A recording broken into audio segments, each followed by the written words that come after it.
Welcome to the most effective traps in the Ponziani Opening. Typically, catching your opponent off guard can be quite challenging.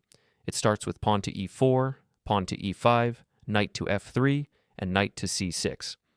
On the third move, you achieve your plan by playing pawn to c3, preparing to push pawn to d4 and take control of the center. Additionally, you create a threat by advancing the pawn further and putting pressure on black.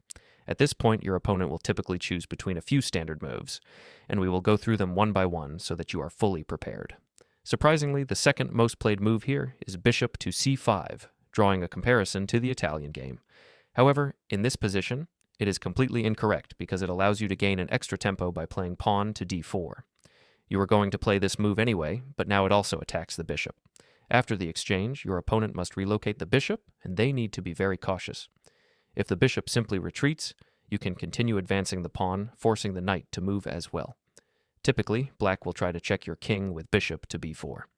You can block the check, and after almost any move by black, you begin pushing your pawns forward, driving the knights away. Additionally, you gain control of this central square, forcing the knight to retreat. At this point, you can play bishop to d3 to reinforce your central control. At this point, your opponent starts worrying about you advancing the other pawn and attacking the remaining knight. The most common response from black is pawn to d6. But this move fails to a powerful double attack, queen to a4, which checks the king and allows you to capture the bishop on the next move. A clean and effective tactic.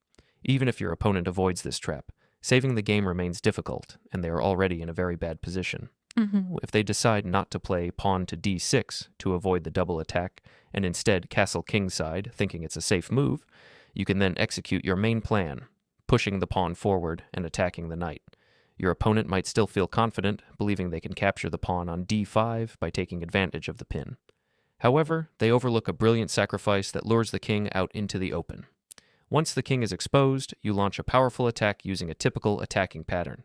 If the king retreats to g8, then queen to h5 initiates a swift checkmating attack.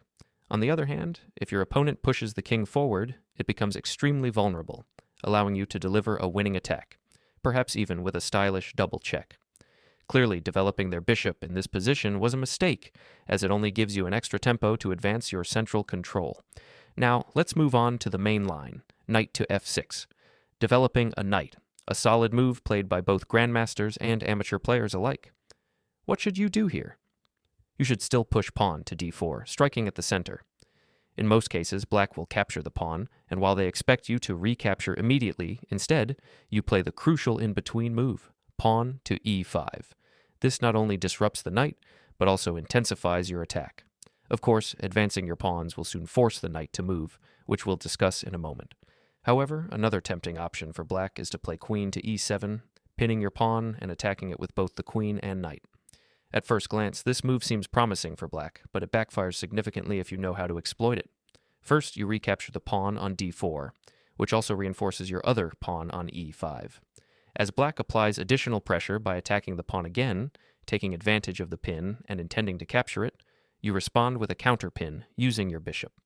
After the exchange, black's knight remains pinned and is unable to capture the pawn since it is still tied down to the king. Black plays bishop to d7 to unpin their knight, and you do the same by castling, also unpinning your pawn. Now the threat to their knight becomes real. Can black finally capture your pawn as they originally intended? Surprisingly, the answer is no. After the exchange, their queen becomes exposed along the open file, leading to their downfall. More advanced opponents may recognize this danger and choose to move their knight instead. Your central pawn remains under attack, and navigating the position isn't simple. However, rather than defending the pawn, you continue to surprise your opponent by launching another attack, this time with your bishop, directly targeting their queen. Now, black plays pawn to f6, finally hoping to force you to back down, defend, or retreat your pieces. But you leave no part of your attack unfinished. You trade on f6, and instead of moving your bishop, you play rook to e1, pinning their queen and king, putting them in serious trouble. At first, black may not realize the danger and might believe that knight to e5 keeps them in the game. However, after the exchange, you deliver the final blow, rook takes e5. At this point, your pressure becomes completely overwhelming. Black cannot capture with the pawn, as that would expose their queen, and if they take with the queen, they lose their king. In any case, moving their queen hinders their own development, making it a disastrous position. Instead, their best option is to relocate the knight to d5, trying to escape the immediate threats. At this point, black is still expecting you to recapture the pawn, but once again, you surprise them with bishop to c4, attacking their knight. The knight retreats to b6, also threatening your bishop. Now you're at a crossroads with two possible moves. I'll show you both, so you can decide which one you prefer. One option is bishop takes pawn on f7, a high-risk, high-reward move. The other is a more conventional move, bishop to b3. We'll discuss both so you can decide which one suits your style better. Bishop takes pawn on f7 is a bit of a risky attempt, but the potential payoff is massive.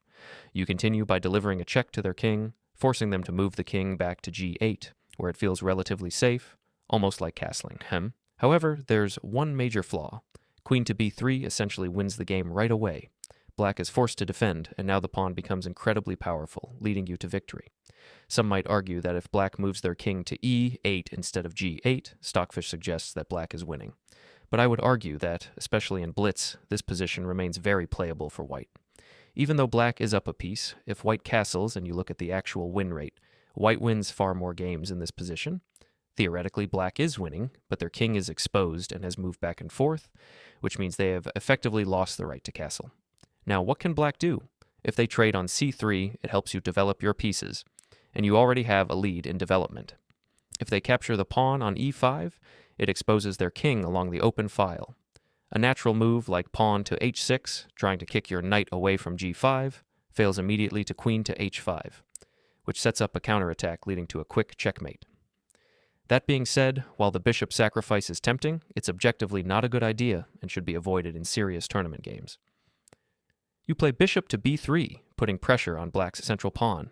When they trade on c3, black falls behind in development, giving you more space to develop and launch an attack.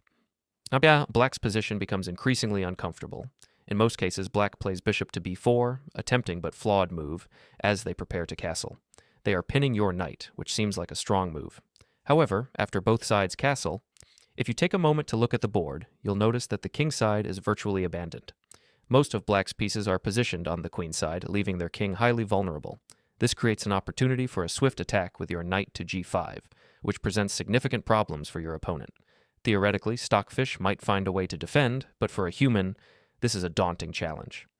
Let's say black attempts to get rid of the annoying knight with pawn to h6. You completely ignore it and instead play queen to h5, continuing the pressure. You double down on your attack, this time threatening the pawn on f7. Black will likely accept the knight sacrifice, but your attack continues relentlessly. You have multiple ways to proceed, but the simplest is bishop takes pawn on g5. Once again, you capitalize on the fact that all of black's pieces are too far from the king's side. While you already have an active bishop, your queen positioned aggressively, and a knight ready to jump in and join the attack. If black tries to move their queen out of the way, you can escalate the assault with another brilliant sacrifice, bishop to f6. At this point, they are completely lost. Whether they accept the bishop sacrifice or not, it doesn't matter. You are threatening checkmate and the game is already won. Thanks for watching.